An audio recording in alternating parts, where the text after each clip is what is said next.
Yuk kita dengarkan cerita Timun Mas, cerita anak dari Jawa Tengah. Pada zaman dulu kala, hiduplah sepasang suami istri. Mereka adalah petani yang tinggal di sebuah desa di dekat hutan. Mereka hidup bahagia. Sayangnya, mereka belum dikaruniai seorang anak. Setiap hari mereka berdoa kepada Yang Maha Kuasa agar segera dikaruniai seorang anak. Suatu hari, seorang raksasa melewati tempat tinggal mereka. Raksasa itu kemudian memberi sebuah biji mentimun. Tanamlah biji ini, nanti kau akan mendapatkan seorang anak perempuan, kata raksasa. Terima kasih raksasa, kata suami istri itu. Tetapi ada syaratnya. Pada saat usianya 17 tahun, kalian harus serahkan anak itu kepadaku, saut raksasa. Tanpa pikir panjang, mereka segera menerima biji itu dan menyetujuinya. Suami istri itu kemudian menanam biji mentimun itu. Setiap hari mereka merawatnya dengan baik. Beberapa bulan kemudian tumbuhlah sebuah mentimun yang berwarna keemasan. Buah mentimun itu semakin lama semakin besar dan berat. Ketika masak, mereka memetiknya. Dengan hati-hati, buah itu pun mereka potong. Betapa terkejutnya mereka, karena di dalam mentimun itu ada seorang anak bayi perempuan yang cantik dan lucu. Tahun demi tahun berlalu, Timun Mas tumbuh menjadi gadis yang cantik jelita. Kedua orang tuanya sangat bangga padanya.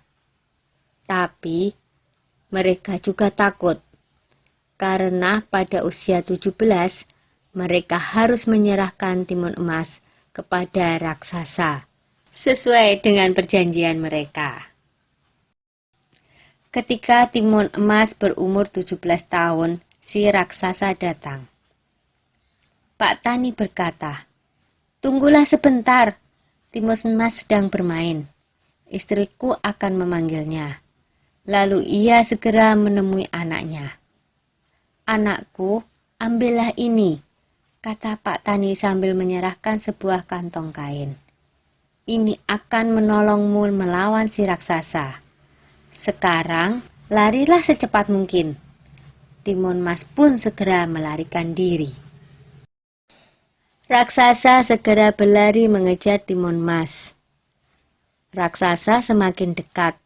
Timun Mas segera mengambil segenggam garam dari kantong kainnya. Lalu garam itu ditaburkannya ke arah raksasa. Tiba-tiba muncullah sebuah laut di depan raksasa. Dia terpaksa berenang dengan susah payah. Timun Mas berlari lagi, tapi kemudian raksasa berhasil mendekatinya.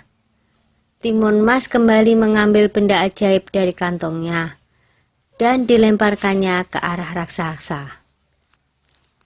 Seketika muncullah pohon dengan ranting dan duri-duri tajam menghalangi si raksasa. Raksasa berteriak kesakitan. Tapi raksasa itu sungguh kuat dan terus mengejar Timun Mas. Maka Timun Mas pun mengeluarkan benda ajaibnya yang ketiga. Ia menebarkan biji-biji mentimun ajaib.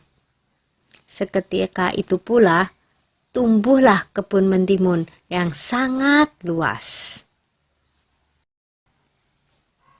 Sampai akhirnya, Timun Mas melemparkan benda ajaib terakhirnya, yaitu segenggam terasi udang yang berubah menjadi danau lumpur yang sangat luas.